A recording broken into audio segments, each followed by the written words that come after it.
तो बीजेपी सांसद साक्षी महाराज ने कहा कि केंद्र और राज्य सरकार बहुत अभूतपूर्व काम कर रही है और आने वाले चुनाव में जनता उसका जवाब देगी।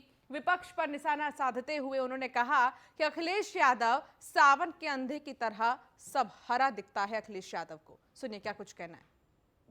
उत्तर प्रदेश चुनाव की तरफ जा रहा है। 2022 के चुनाव में कुछ समय ही बाकी है। आज हमारे साथ चुनावी मुद्दे पे बात करने के लिए मौजूद हैं साक्षी महाराज जी, जो कि लोकसभा सांसद हैं उन्नाव से। महाराज जी, बहुत बहुत स्वागत है आपका। बहुत धन्यवाद। आज आप लखनऊ में हैं और आज आपके क्षेत्र में माननीय मुख्यमंत्री जा रहे हैं। माना जा रहा है काफ़ी सौगातें होंगी, पर विपक्ष जो है लगातार कहता है कि 2017 और 2017 के बाद अब जब 2021 हो गया, 4.5 साल के करीब हो गया है, इतना लेट क्यों याद आती है सब चीज़ों की?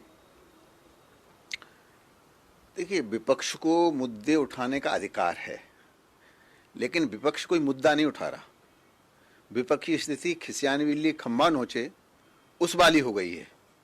4.5 साल से योगी जी ने प्रदेश के माध्यम से, केंद्र से आई व्यवस्था के माध्यम से जो विकास की गंगा अनवरत वाही है, उसका गुणगान पूरी प्रदेश की जनता अच्छी तरह से कर रही है और कहीं भी जनता विपक्ष को हाथ नहीं धरने दे रही। तो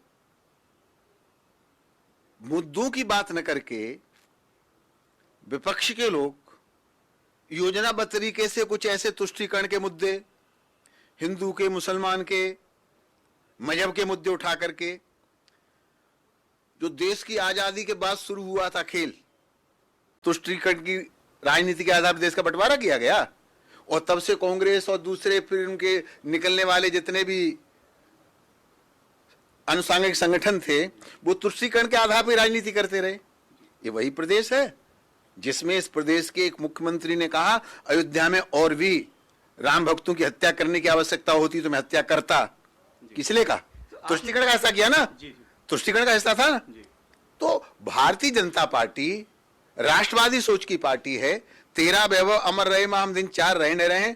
भारतीय जनता पार्टी पहले भारत, फिर जनता, फिर पार्टी, उसके बाद MLMP। हम व्यक्तिवादी सोच के व्यक्ति नहीं है। हम परिवार के लिए राजनीति नहीं करते, हम पार्टी के लिए राजनीति भी नहीं करते।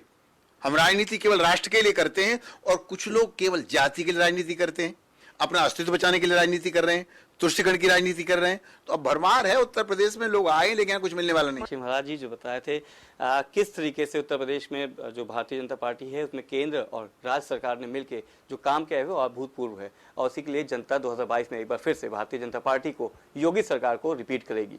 अब देखना यह होगा कि 2022 में क्या जनता बीजेपी को 350 का आंकड़ा पार कराती है या विपक्ष को एक मौका देती है। कैमरामैन अमित सानी के साथ Manish Mishra, news on India.